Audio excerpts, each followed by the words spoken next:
முதன்மை செய்தி தொடர்பாளராக என்ன உங்களுக்கு தெரியும், பல வருஷமா பார்த்துட்டு இருக்கீங்க.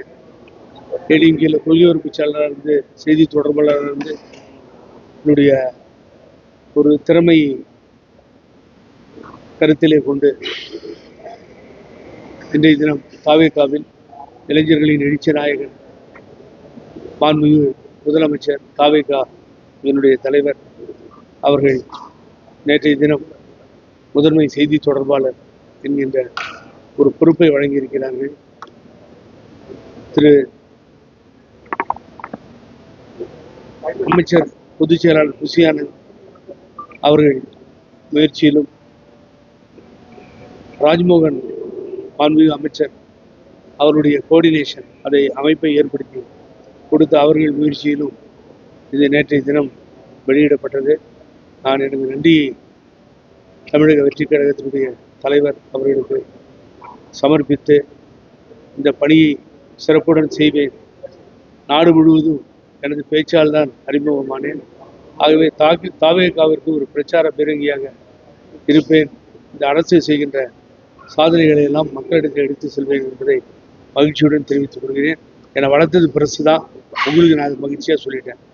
இப்போ நெக்ஸ்ட்டு என்ன விஷயத்துக்கு வரீங்க எல்லாரும்? எதிர்கட்சி தலைவர் உதயநிதி கைது பண்ணாமல் என்ன பண்ணுவாங்க சொல்லுங்க பார்ப்போம். நான் முதல்ல குறிப்பிட விரும்புகிறேன். நாகரிகம் என்பது அரசியலில் மிக முக்கியமான யாரும் எதிர்பார்க்கவே இல்லைங்க. நீங்கள் ஒரு மேடையில் பேசும்பொழுது கீழே இருந்து கத்துறாங்க, ஒரு பெண்மணியின் பெயரை சொல்லி கத்துகிறாங்கன்னு கத்துறதே முதல்ல அநாகரிகம். சம்மந்தம் இல்லாத ஒருத்தரை சம்மந்தப்படுத்தி கத்துறாங்க. அப்போ நீங்கள் என்ன பண்ணியிருக்கணும், அதை தவிர்த்திருக்கணும்.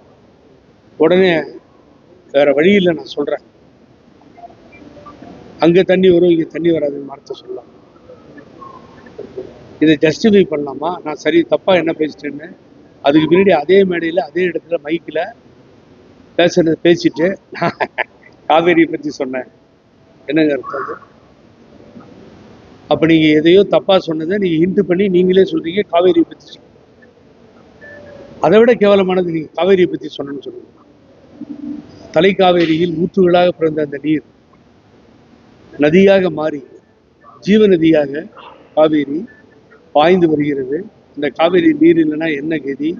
காவேரி தாய் என்றோம். நேற்று ஆடிப்பெருக்குக்கு லட்சக்கணக்கான தாய்மார்கள் நிற்பதை பார்க்கிறோம். அந்த தாய்மார்களையும் அசிங்கப்படுத்தி, காவேரி தாயையும் அசிங்கப்படுத்தி ஒரு கேவலமாக பேசுவது என்பது தமிழுக்கு பண்பாடு அல்ல, அது நாகரீகம் அல்ல.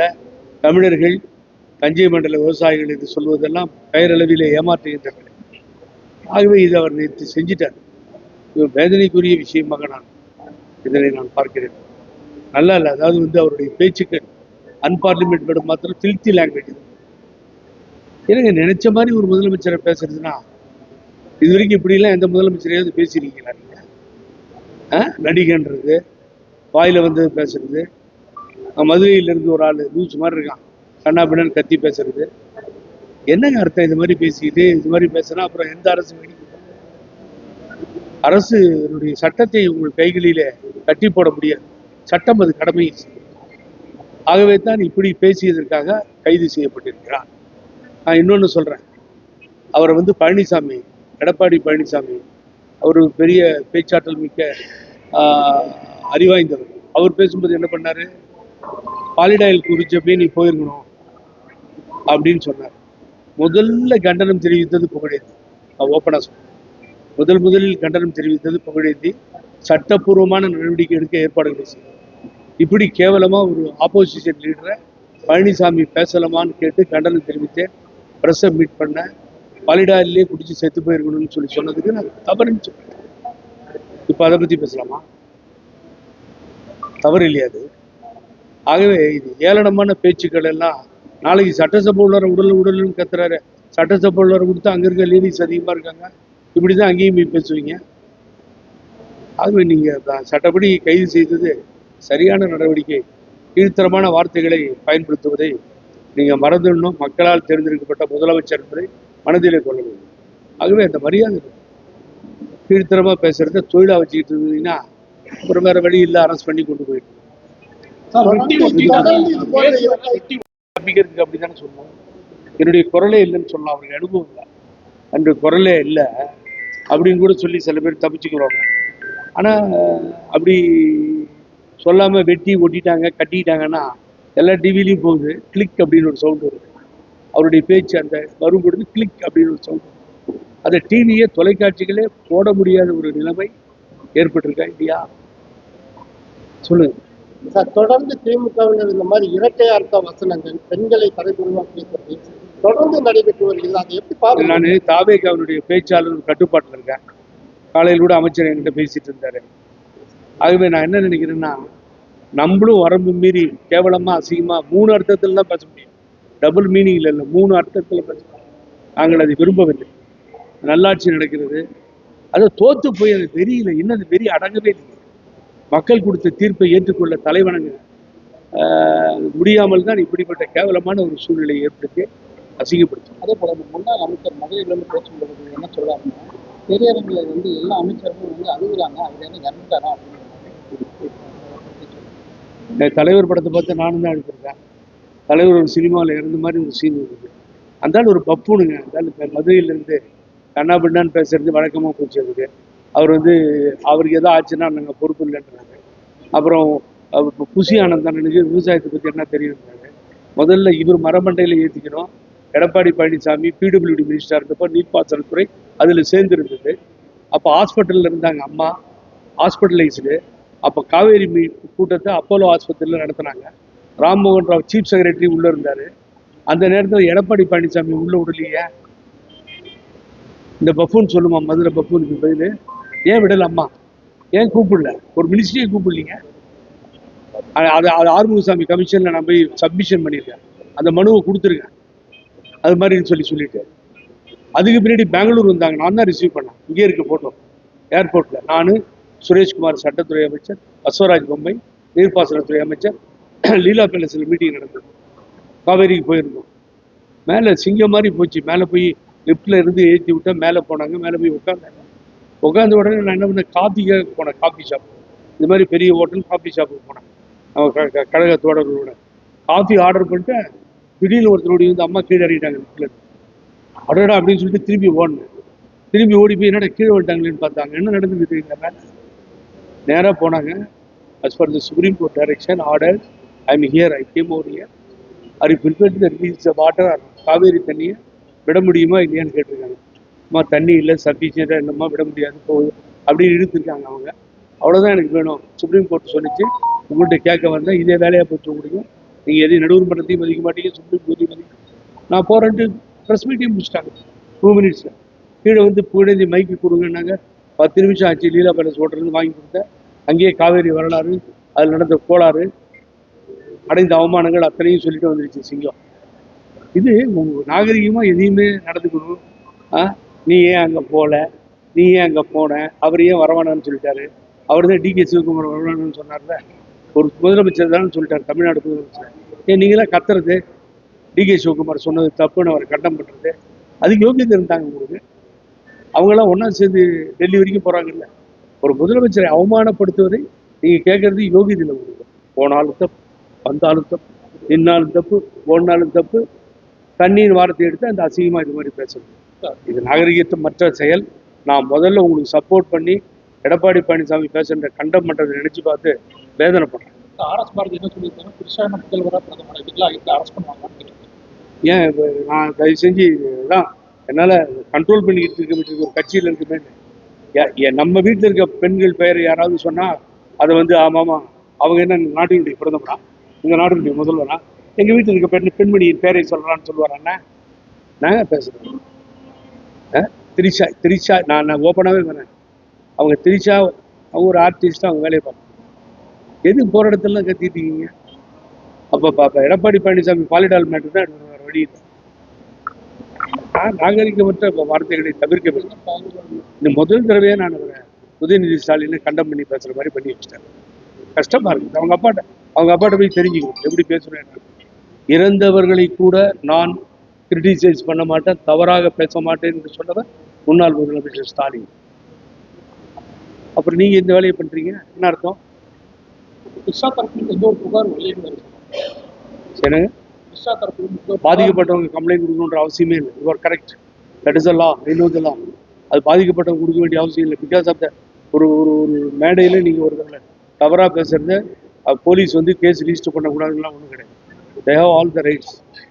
அது இருக்குது, சட்டத்தில் இருக்குது, அதனால தான் ரிஜிஸ்டர் பண்ணுறேன். நான் அவங்க வேற வரணும். அப்புறம் இன்னொரு நடிகை பற்றி பேசினாரு, அது வேற வரணும். ஆகவே சட்டம் அது கடமை செய்தார்.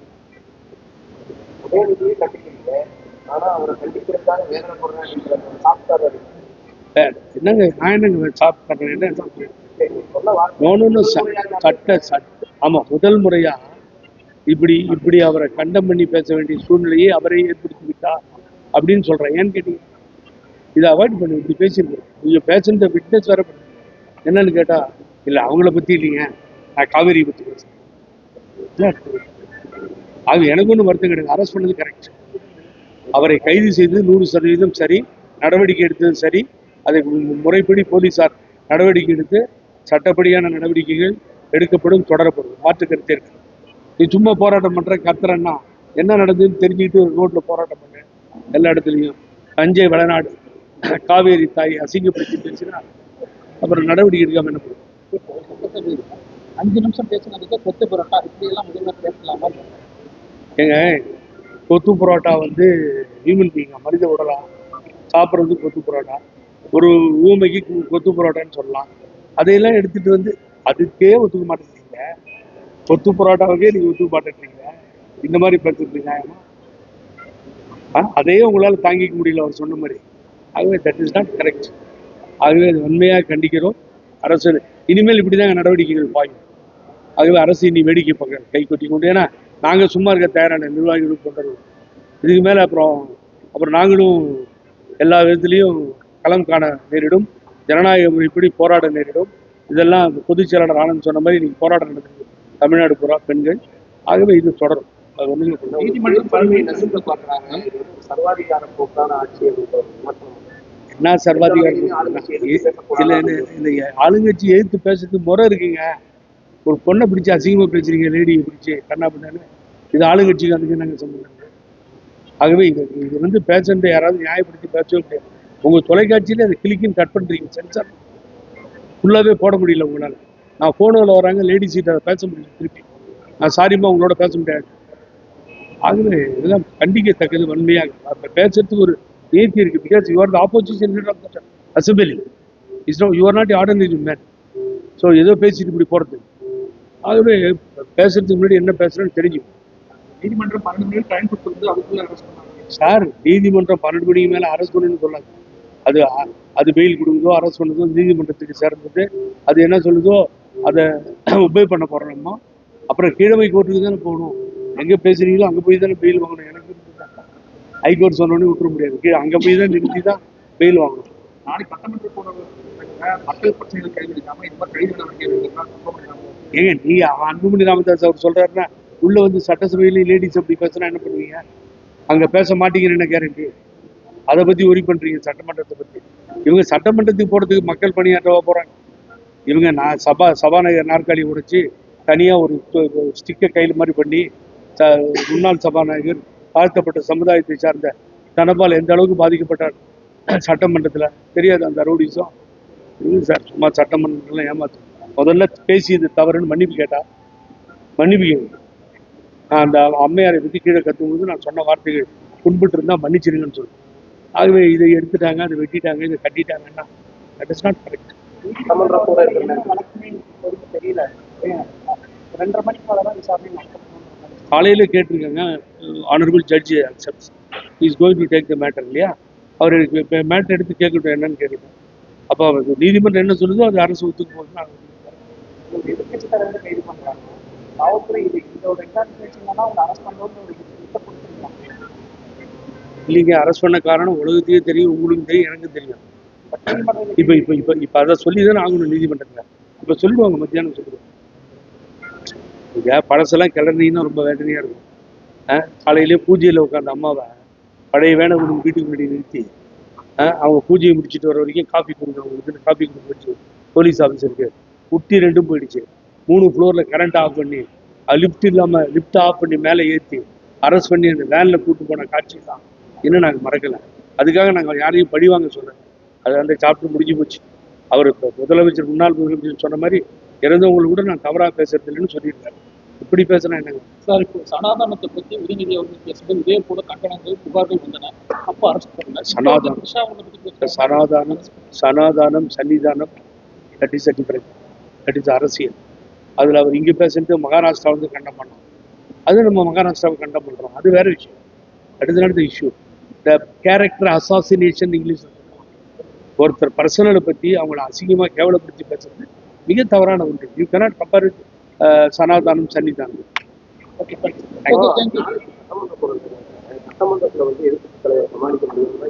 ஆமா, ரொம்ப பயம். அவர் அப்படியே பேசிடுவாரு. அவர் சட்டமன்றத்தில் பேசணுன்னே காவேரி பெருக்கெடுத்து வந்துடும். ஏன் சார் நீங்க வேற நாளைக்கு பார்ப்போம்.